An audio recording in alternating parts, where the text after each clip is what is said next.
بسم الله الرحمن الرحيم. ألف لام ميم.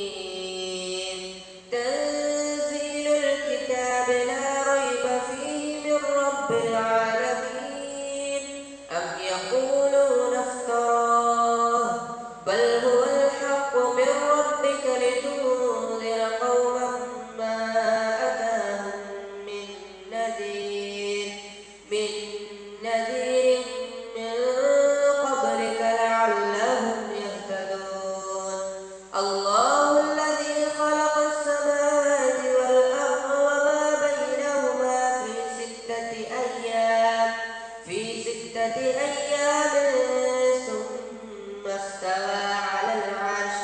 ما لكم من دونه من ولي ولا شفيع أفلا تتذكرون. يدبر الأمر من السماء إلى الأرض ثم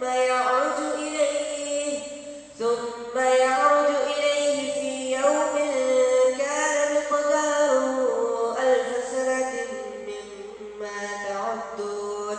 ذلك عالم الغيب والشهادة العزيز الرحيم الذي أحسن كل شيء خلقه وبدأ خلق الإنسان من طين ثم جعل نسله من سلالة من ماء مهين ثم سواه ونفخ فيه من روحه وجعل لكم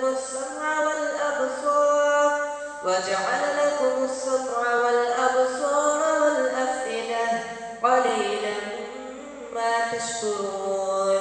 وقالوا أإذا ضللنا في الأرض أإنا لفي خلق جديد بل هم بلقاء ربهم كافرون. قل يتوفاكم ملك الموت الذي وكل بكم ثم إلى ربكم ترجعون. ولو ترى إذ المجرمون ناكسوا رؤوسهم عند ربهم ربنا أبصرنا وسمعنا فارجعنا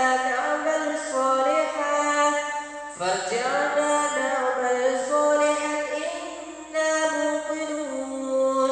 ولو شئنا لآتينا كل نفس هداها ولكن حق القول مني لأملأن جهنم من الجنة والناس أجمعين. فذوقوا بما نسيتم لقاء يومكم هذا إنا نسيناكم فذوقوا عذاب الخلد بما كنتم تعملون. إنما يؤمن بآياتنا الذين إذا ذكروا بها خروا سجدا وسبحوا بحمد ربهم وهم لا يستكبرون. تتجافى جنوبهم عن المضاجع يدعون ربهم خوفا وطمعا ومما رزقناهم ينفقون. فلا تعلم نفس ما أخفي لهم من قرة أعين جزاء بما كانوا يعملون. أفمن كان مؤمنا كمن كان فاسقا لا يستوون. أما الذين آمنوا وعملوا الصالحات فلهم جنات المأوى نزلا بما كانوا يعملون.